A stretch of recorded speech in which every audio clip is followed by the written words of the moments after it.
Balance hídrico nacional arrojó datos realmente preocupantes. Desde los últimos 25 años, fíjese, existe una progresiva disminución de las precipitaciones y caudales de los ríos en el centro norte de nuestro país.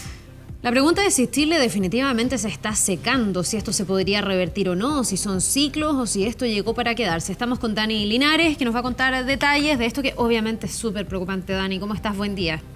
¿Qué tal? ¿Cómo les va? Muy buen día, sin duda. Preocupa y además aquí nos dan datos concretos respecto a la situación que vive el país en torno a la sequía, con cifras que son decidoras de cómo se ha ido reduciendo el recurso hídrico en prácticamente todo el territorio de la zona norte y centro del país. Vamos a conversar de aquello junto a Ezio Costa, de la ONG FIMA, con estos resultados que finalmente dan cuenta de que el caudal de los ríos va bajando incluso más rápido que lo que desciende la cantidad de precipitaciones. Es un tema ya más bien estructural de nuestro país. Sí, bueno, buenos días Dani, Nicolás, Carla, a todos. Es extremadamente preocupante la situación, porque tenemos por una parte una disminución de precipitaciones que en principio se calificó como una mega sequía, que ya lleva más de 10 años y que es efectivamente una cuestión estructural, no va a cambiar, no vamos a volver a tener las precipitaciones en el centro de Chile que teníamos hace 10 años atrás. Y además es preocupante porque este fenómeno que es propio del cambio climático se une a un montón de actividades que son propias de cada una de las cuencas que están produciendo un agravamiento de esta crisis hídrica. Entonces, uno podría decir, bueno, es que hay una situación global y entonces la situación global nos tiene en problema. Sí, pero la situación global está producida por las situaciones locales. O sea, la situación global de cambio climático se produce porque estamos destruyendo nuestros bosques, porque estamos destruyendo nuestros humedales y la crisis hídrica e incluso la pérdida de precipitaciones en cada una de las cuencas tiene que ver también con la pérdida de los ecosistemas en cada una de las cuencas. Entonces, estamos extrayendo más agua de la que se recarga en la cuenca, pero además destruyendo aquellos espacios que permiten esa recarga. Esto, si me permites, voy a hacer un símil con lo que decía el entrevistado anterior, que era un decano de economía que hablaba sobre las deudas.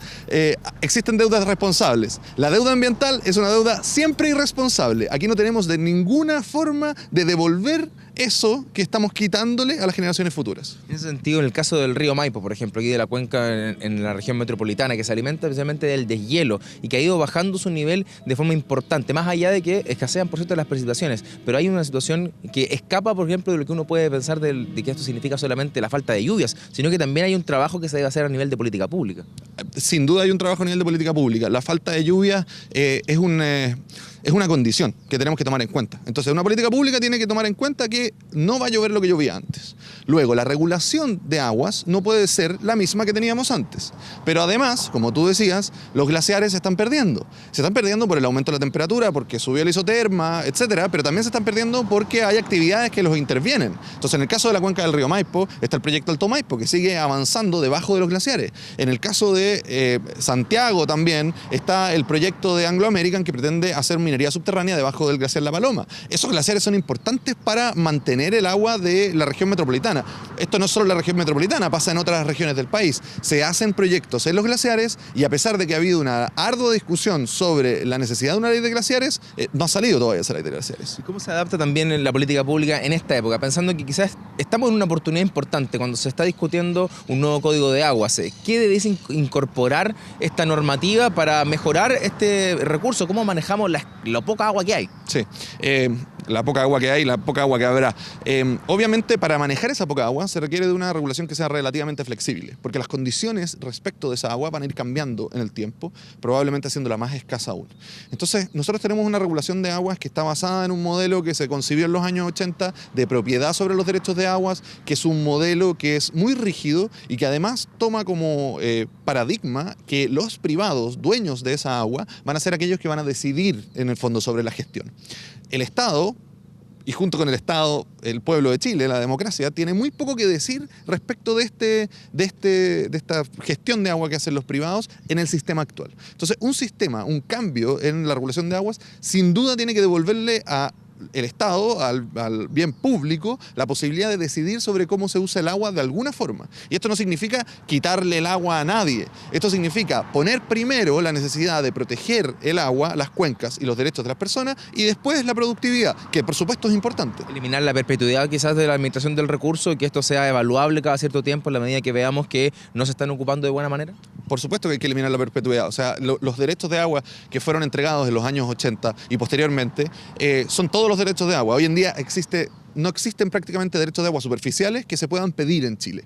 Luego entonces lo que sucedió es que le entregamos la soberanía sobre el agua a un número determinado de personas que fueron las primeras que llegaron a pedir esa agua, que en muchos casos son los agricultores y en muchos casos son los pequeños agricultores que por supuesto tienen que tener agua. Jamás una reforma de código de agua se va a tratar de quitarle el agua a los pequeños agricultores, pero hay una serie de otros actores, especuladores incluso, que tienen esos derechos de agua, que los usan o no los usan, y respecto de los cuales uno como Estado debiéramos tener la capacidad de tomar decisiones. La primera decisión, creo yo, es que un porcentaje de agua se tiene que quedar en las cuencas para mantener los ecosistemas que a su vez hacen que la cuenca funcione. Eso es lo primero.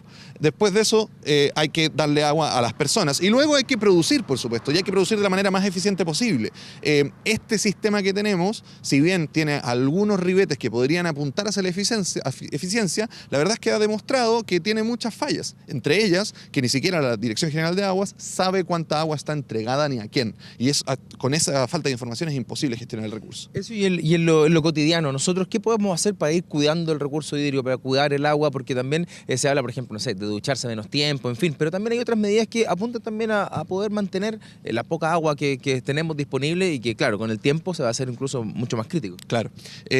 Mira, hay varias cosas. Yo creo que la primera es hacerse consciente del problema y ponerse frente al problema. Y entonces decirle a la autoridad, a su autoridad favorita, esto no es una cuestión de colores políticos, a su autoridad favorita, dígale: necesitamos hacer algo respecto a este problema, necesitamos tener una gestión de agua que sea de cara al futuro y de cara a las generaciones futuras. Y lo segundo, las cuestiones que uno puede hacer, digamos, en la casa, hay cosas, ducharse más brevemente, obviamente es una de ellas, pero por ejemplo tener jardines que sean, o jardines o lo que sea que tengamos en las casas, que sea más respetuoso del ecosistema en el cual vivimos y por lo tanto preferir cierto tipo de vegetales y de plantas que son más propensas a las condiciones hídricas actuales, de manera de no tener que malgastar agua en eso, es otra medida que uno puede tomar. Pero las medidas individuales, si bien hay que tomarlas, son medidas que no van a funcionar si no hay un cambio regulatorio más profundo. Eso, Costa, gracias por estos minutos con nosotros, con un tema sin duda importantísimo, ¿no? Y que ya con datos concretos, con números sobre la mesa, dan cuenta de este nivel de sequía que ya es estructural en nuestro país, desde la zona norte hasta la zona central.